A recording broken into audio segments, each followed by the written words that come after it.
As the sun rises, so does the Arkham Knight. Ladies and gentlemen, welcome back to the Bucket Think Tank for Detective Comics from 1001. So this is the beginning of Peter Tomasi's run on Detective Comics, which we saw a bit of in Detective Comics issue 1000. So let's get into it. So our story opens up with, well, the Arkham Knight pretty much saying, guys, it's time.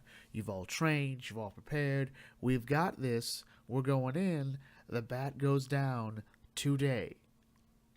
And we see this go out with a sort of chilling message. And I don't even think they realize this message until it's too late, where all these bats are showing up dead in Gotham City. The GCPD is trying to figure out what's going on. Batman's trying to figure out what's going on. And they're like, okay, we don't know what's going on here. So Batman's like, there's one person in Gotham City right now who knows more about bats than I do. And that's Kirk Langstrom, a.k.a. the Man-Bat's wife, Francine Langstrom, who, if you recall in Arkham Knight, is super dead.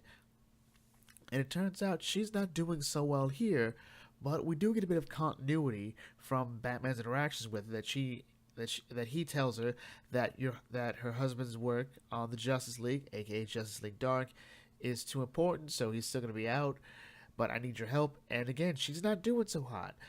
Presumably, she can still, to some degree, sense what's going on with the bats. She knows something is disturbing them, and she can't quite figure out what, so her response is, well, I gotta become a bat again.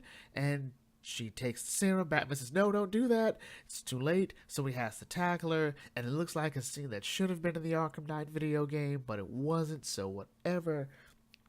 And they crash in the Gotham City Zoo, named the Safari area, which doesn't really matter, but it just looks nice.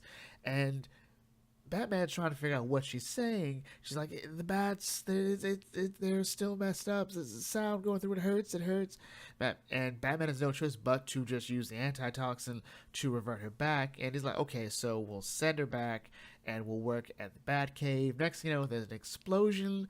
Batman's freaking out for a bit, but no, it's just mostly just light. So whoever is involved, we know it's the Arkham Knight, has exploded a sun in Gotham City. So Batman's like, okay, so I'll go deal with that. He launches his line, and it's cut.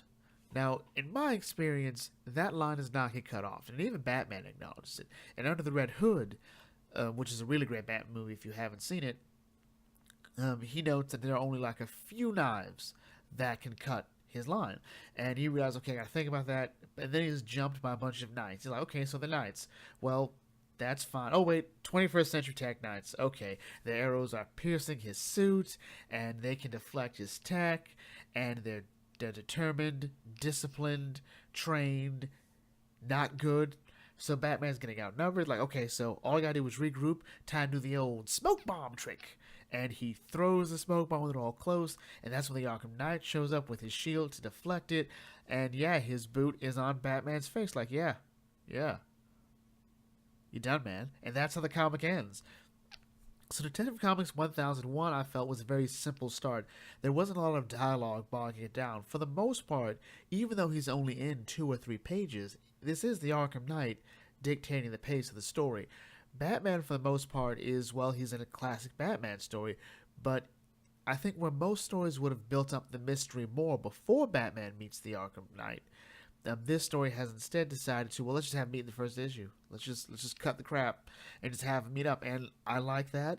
The art is a bit hit or miss. I think mostly with the bat suit. I don't know. I think it's just sort of the chin is a bit much and the eyes. I don't know. Maybe I'd like it better if the bat suit was more like the Rebirth one with the purple. Love the Rebirth suit, but we don't have that anymore because Bruce is still depressed because. Wedding. Anyway, with that in mind, let's bring this video to close here. If you're new to the Bucket Think Tank, don't forget to like, comment, share, subscribe. Check some other videos on this channel. Who do you think the Arkham Knight is? I think we're all hoping it's not Jason Todd. Please, don't be Jason Todd. And I will catch you all later. This is the Bucket Think Tank signing off. Thanks for watching, and may your fandom serve you well.